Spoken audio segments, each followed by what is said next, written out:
Fair.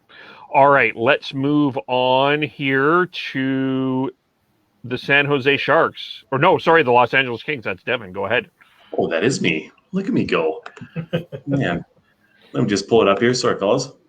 All right, so I obviously went down the list. You have your no doubters of the forward list. You have Kopitar. I did not protect Dustin Brown. And the newly acquired Victor Arvidsson, I protected him. Iafallo, I protected him. Adrian Kempe and Brandon Lemieux, I protected them as well, along with Blake Lizotte and a Carl Grundstrom. Grundstrom, if you've not heard of him, he's 23 years old. He's going to be an RFA next year. I think they're pretty high on him. The notables that I left off of the forwards, obviously Dustin Brown, Andreas Athanasiou, Austin Wagner, he's 24, and I had a hard time debating whether or not he would be protected over maybe a Carl Grundstrom and all the other guys in the on that defense or the offensive side of the puck. I think that those are the best ones as of right now. For defense, you have to protect the D-Doughty. He has a new movement clause. I protected Matta and Sean Walker. The notables out of there that I didn't protect, mostly just Curtis McDermott. He's 27. He can play the left and right side. He's going to be UFA at the end of next year, but I still think he is a formidable defenseman overall. So I don't see that there's any quibble within that really. And then we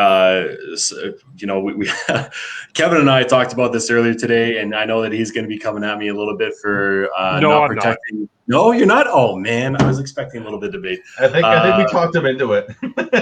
I just forgot about Cal Peterson, to be honest with you. That's who I'm protecting. He's 26 years old, over Jonathan Quick, who's 35.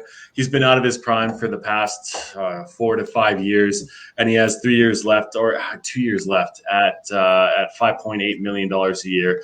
Pedersen, he shared the net, if not had more starts than Jonathan Quick this year. So to me, it was a no-brainer to keep the younger goaltender. So anybody else have any quibbles with that?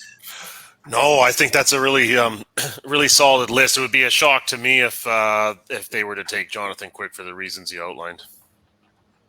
Yep. Yeah, I don't really. I mean, it seems like with that defense, other than D-Doughty, it's basically like you're rolling the dice in a lot of ways in what you're protecting. I do like the Carl Grundstrom protection. I think Dustin Brown, that's obvious. That's another one of those Mark Giordano decisions I think that you have to make. And that might be, and Andreas Athanasiou, I think that's a guy he's journeyman type of player. So there's nothing really, to me, I have no issues. The only one I have is and it's not, I just wonder if they try and galaxy blurring this and maybe protect Cale Clegg on the blue line. He's 22. He was 23 now. He's was a second round pick of theirs. He put up 12 points in 23 games with the Ontario Reign. He was an assistant captain with them this past year. He played 18 games with LA this past season and put up got 6 assists. I wonder if they go that route and just and go a little bit younger, because their core, they're going on we talked about Anaheim going on a youth movement. LA, the Kings are going to do that as well. They've got so much talent up front with Quentin Byfield, Arthur Kaliev, Alex Turcotte, Tyler Madden, Gabe Vilardi, Rasmus Kupari, Akil Thomas. On the back end, I think that's where they need to figure that out, I think. So is Cale Clegg part of that future there? And if they feel like that, I think they might end up protecting him over a Sean Walker or an Ole Matta. Yeah, to me, it just looks like the Kings' defense is a bit interchangeable, though, at this point. But it is. It depends on. I think Anaheim and LA are very interesting teams to watch with that. Do they try and protect some of the younger players that are expansion draft eligible, or do they protect the true bona fide NHLers that they have at those positions?